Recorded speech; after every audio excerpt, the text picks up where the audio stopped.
So I thought I would make a memory book and put it on here for you to see how I go about making them. I have done them before, but I know I haven't done one for a while.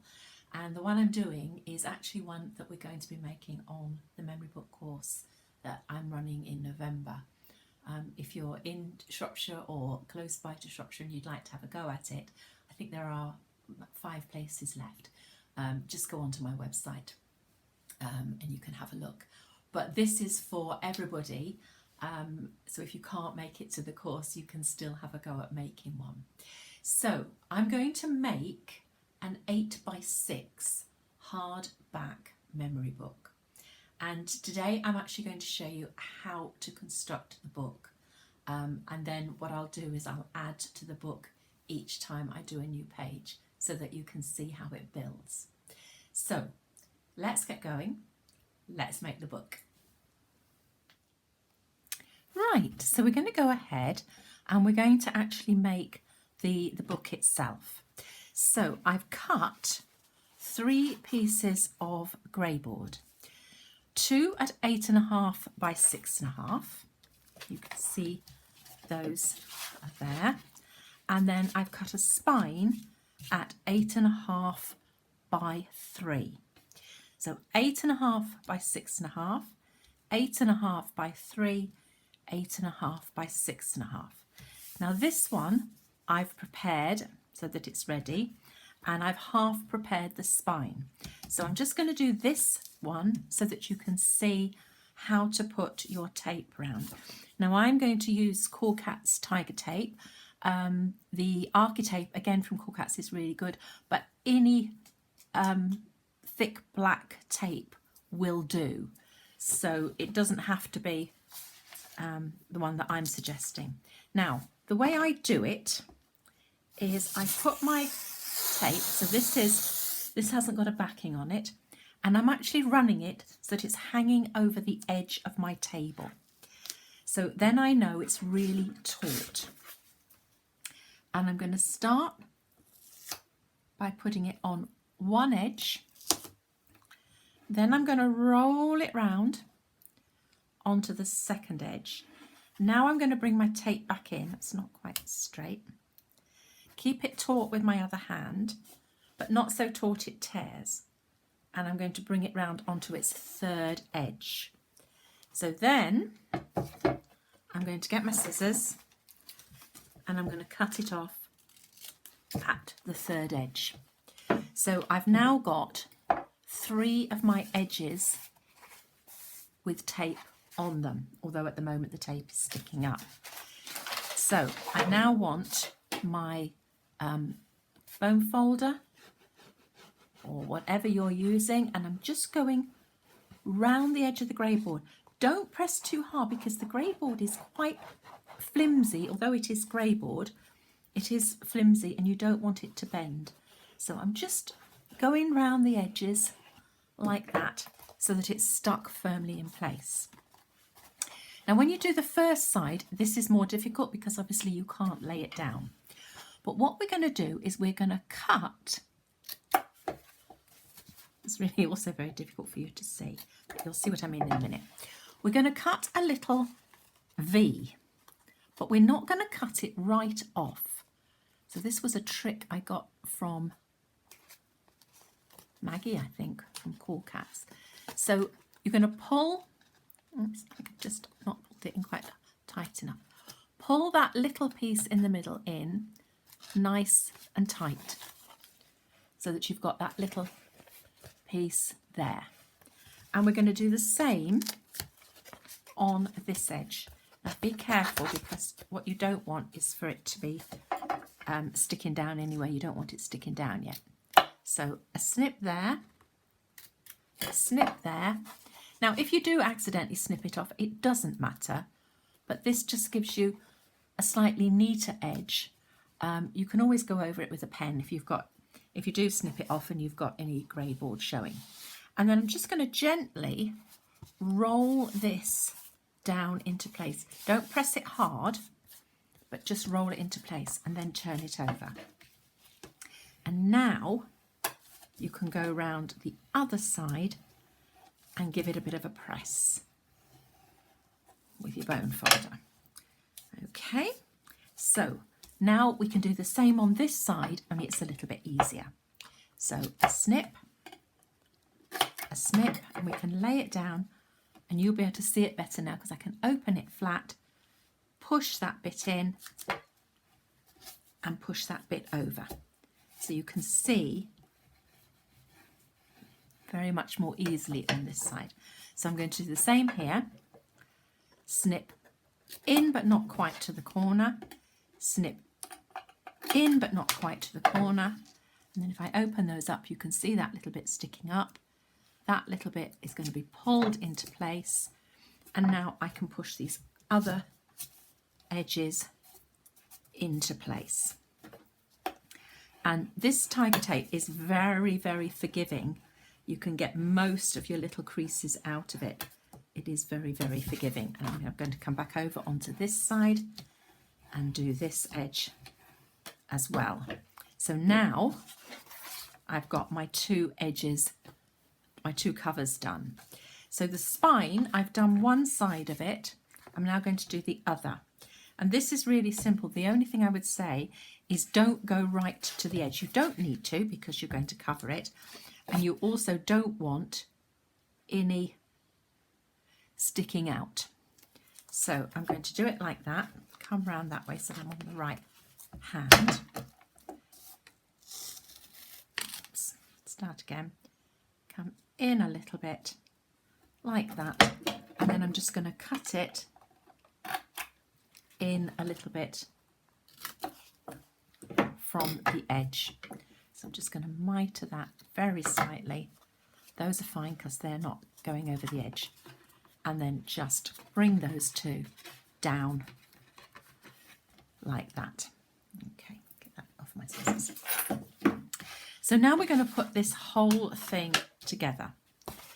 So you want your edges outwards and you want your spine in the middle. So we're going to do one edge to one spine first. And I can just see I've got a bit sticking out there, and you really don't want any bits sticking out. Okay, so we're going to take our tiger tape again.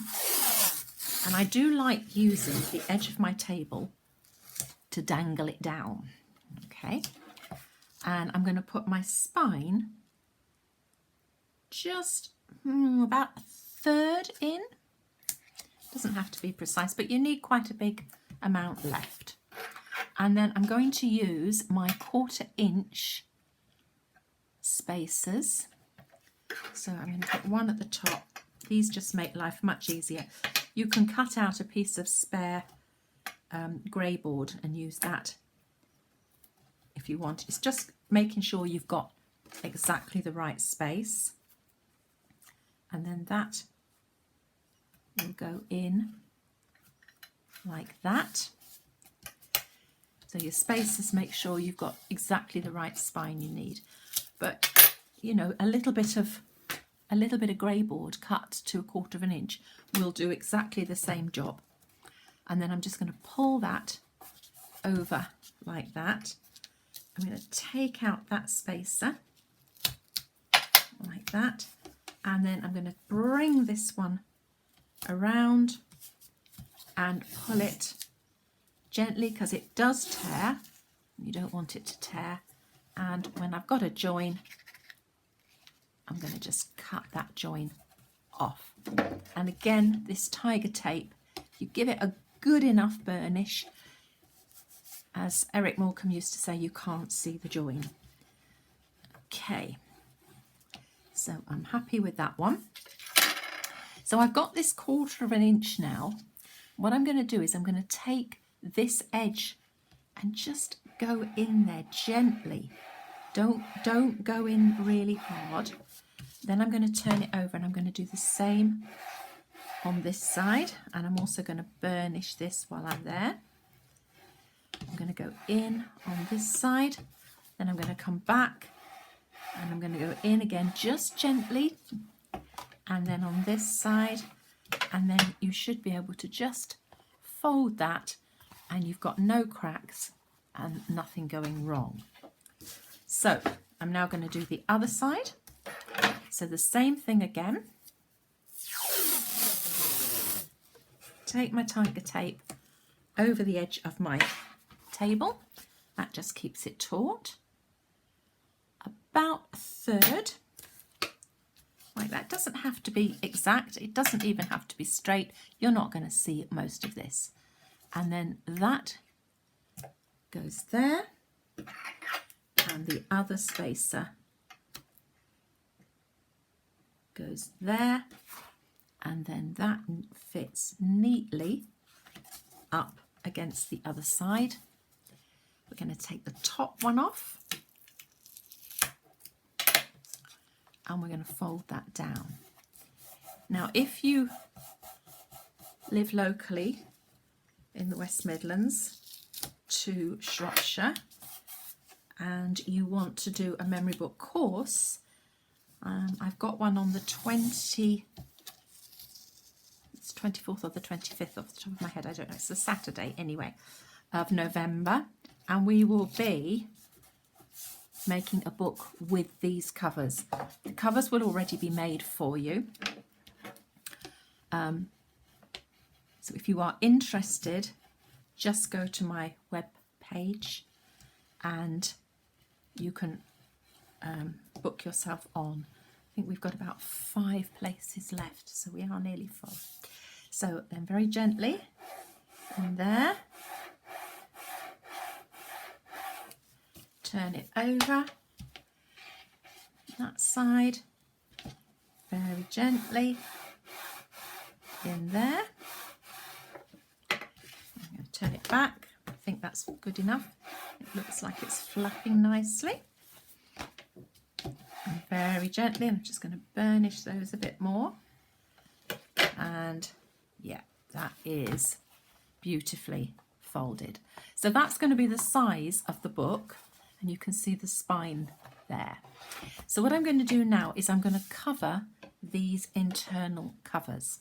So I've got my pieces of paper already made, and these are 8 1/4 by 6 1/4. So all I did was, it's just about A4 size the one way. So that way is just about A4 size. So I didn't bother cutting, and then it's 6 1/4 that way. And we're going to put one there.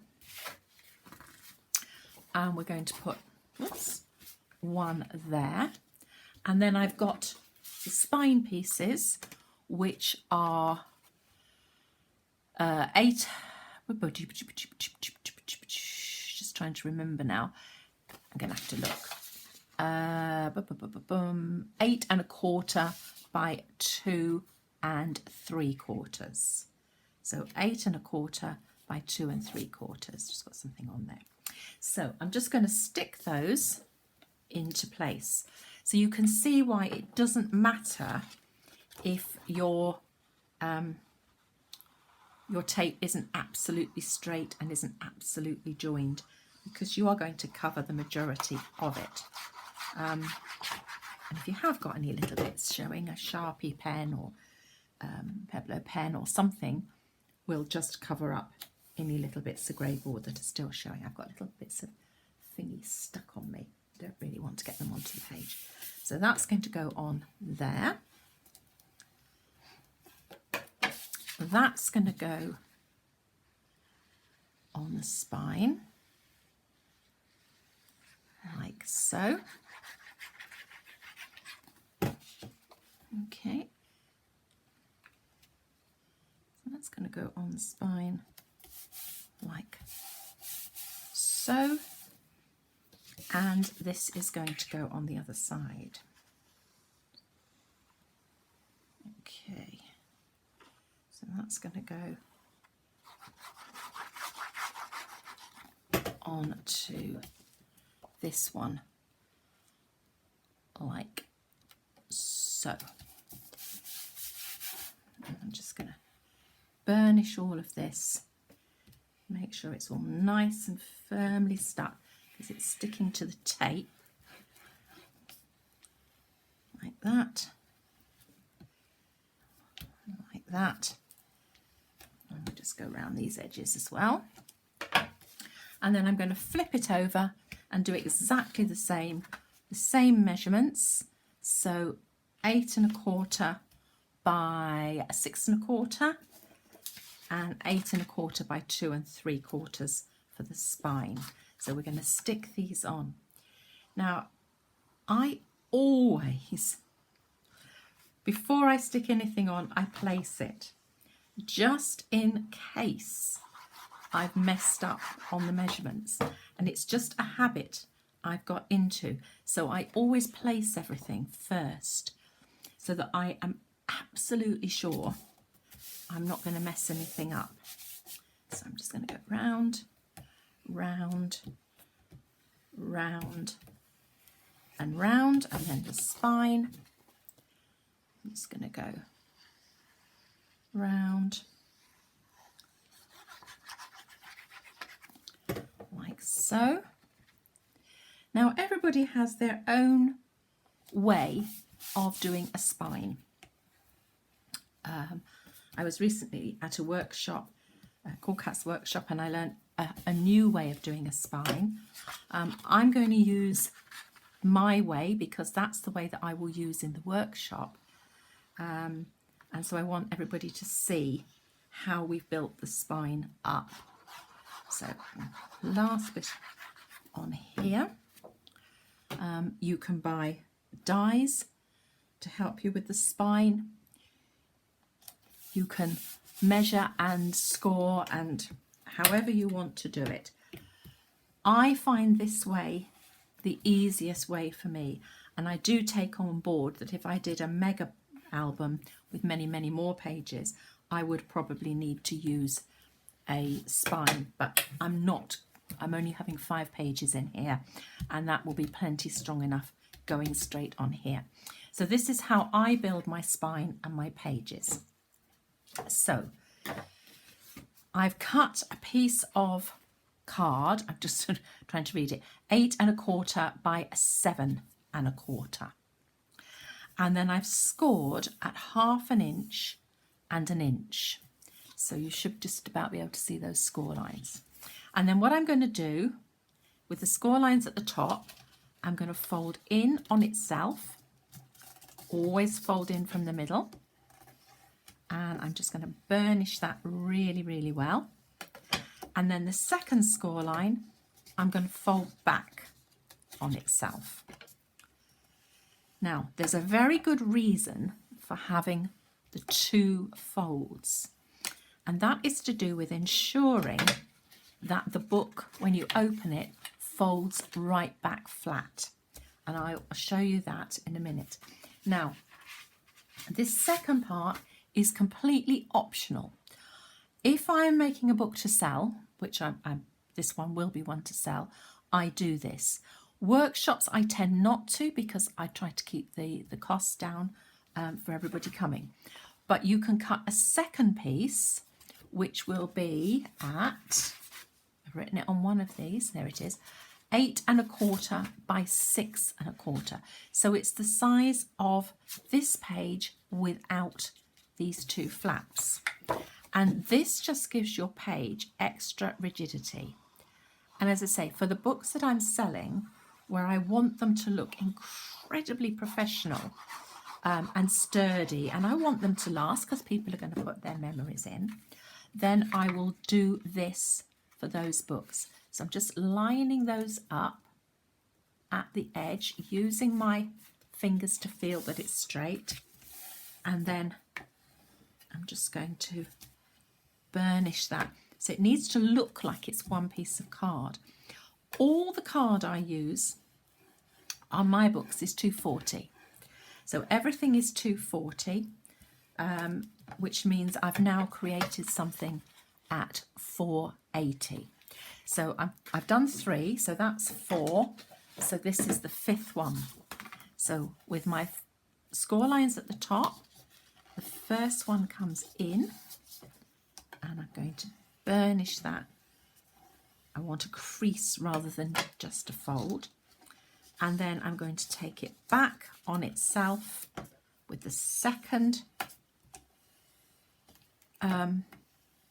score line, and I'm just going to really burnish that, and then I'm going to take my other piece and I'm going to glue that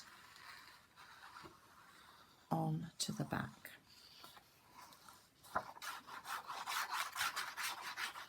Okay, so glue it onto that side. Don't try and butt it up into that crease, because if it's not absolutely correct, it's going to mess up that crease. So always do it on the back so that if it does hang over slightly, it's not messing the crease.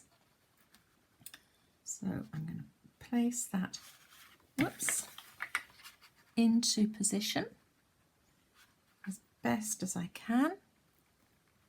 Just place it, and then I'm going to go round, lining up those edges. That's not quite lined up.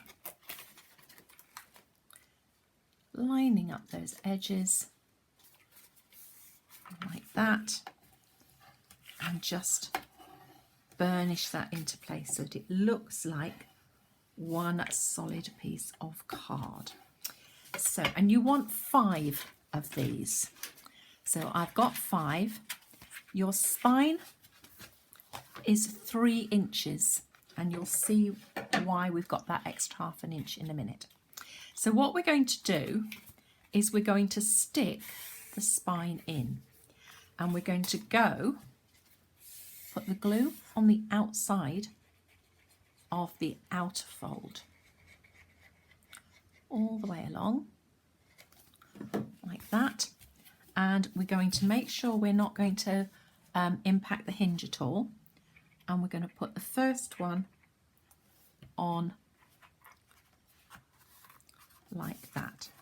So what we've got here, just get that straight, sorry. What we've got here is a ½ inch gap. I've done that upside down. Oh, I just have to do the book the other way up. It's not a problem. We've got a ½ inch gap, and then if I fold that down, we've got a ½ inch fold, and that means that it will fold right back flat. Okay, and as I say, it doesn't matter which way around you do it, because you can just turn the book upside down. At the moment we haven't got a front and a back. So I'm now going to do the next one. Now, because I've got a ½ inch here, I'm giving myself a ½ inch spine gap so that I can build sort of bulkier pages, pockets and tags and everything else, and it won't impact on the book closing. So I'm going to go push that in. So I've butted that right up to the crease of the page before, and then if I close that down, I can then stick that down firmly onto there. So I've now got 2 pages, and both pages will fold right down. So here's the 3 that I did earlier. So I'm going to put my glue on the edge there, butt it right up to the one before, like that. Butt it right up, push it down. Burnishing you can never do enough of when you're doing this. So you really want this to stick, and then take it over and burnish again like that.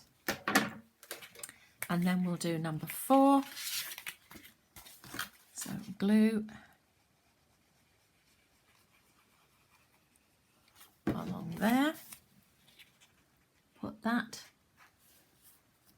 butt it up against the one next to it. And normally I would do this the other way, but I did want you to see quite clearly what I was doing. So, and then I'm just going to fold that over and fold that down. Give that really good burnish. And then I'm going to do the last one.